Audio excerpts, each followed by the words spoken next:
Auzubillahiminash-shaytanir-rajim. Bismillahir-rahmanir-rahim. Assalamu alaikum. Today I am going to talk about very interesting case of inheritance, which is fought for last so many years in the court of law, from the lower court to high court to the Supreme Court, and this battle has not yet ended. It will continue. Nobody knows how many generations will fight this battle or this war. This is about MP Birla group of companies. Premwada Birla, the wife of Mr. MP Birla, who has bequeathed all his wealth to her friend and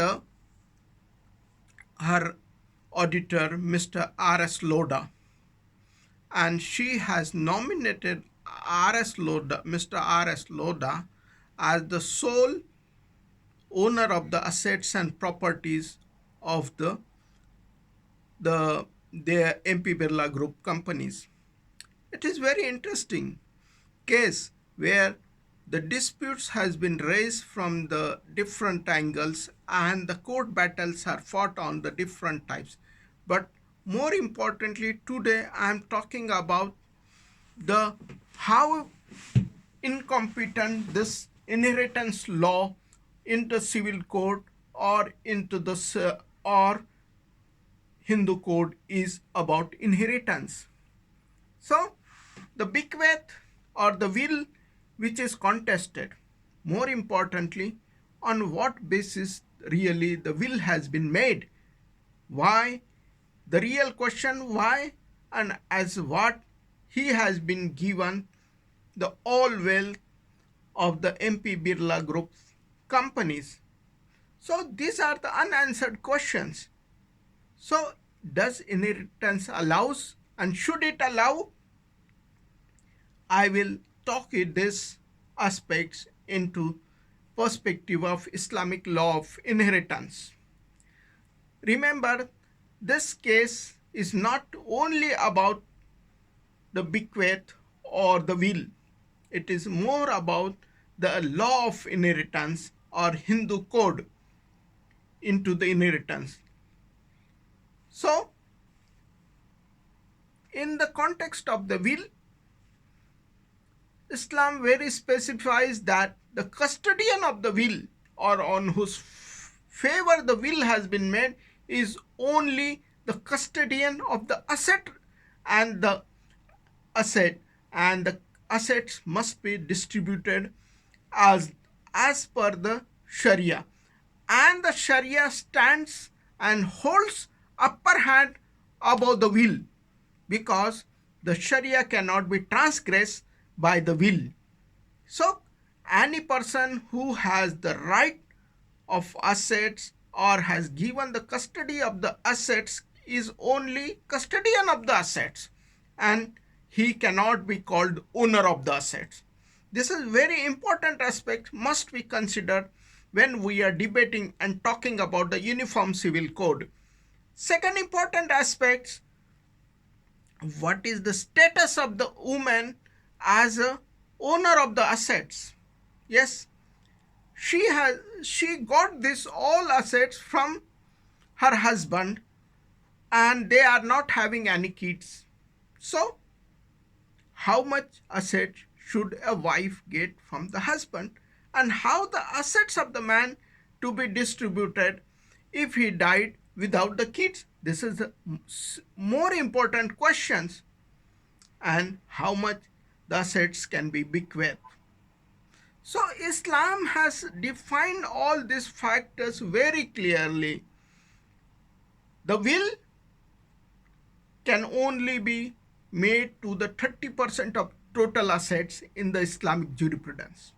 Sharia does not allow anything above 1/3 of the property to be distributed among anybody as a part of the will.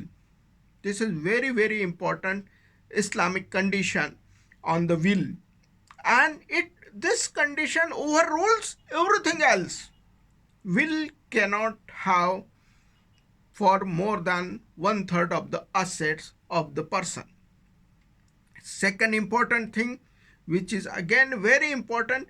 Will cannot favor or unfavor any shareholder of the inheritor or inheritance. So the persons who are supposed to inherit the property or the assets of the deceased person, in such cases you cannot make the will, means one person cannot get more share than the other person by will, with the means more than what Sharia has prescribed. This is not allowed in Sharia. If there are the two boys, so the injustice cannot be made to the one of the boy. If there are the two girls, the one girl cannot get more than the other girl or other daughter. So, or one wife cannot get more assets than the other wife. This is not permissible under the Islamic Sharia or law of inheritance. So this case is going on into the different court on, mostly this is fought on the fraud and forgery basis, but really speaking there is no concrete evidence to say that the will in itself cannot be made like this. Nobody has argued in the court of law that this cannot be will as per the Hindu code or the civil code, because there is no standard of the will into the both the law. Both Hindu code or civil code does not have any law to say that there cannot be will, or the wealth can be distributed or not distributed according to the will. Will stands very important, but that should not be true. Secondly, but about the will into the court of law.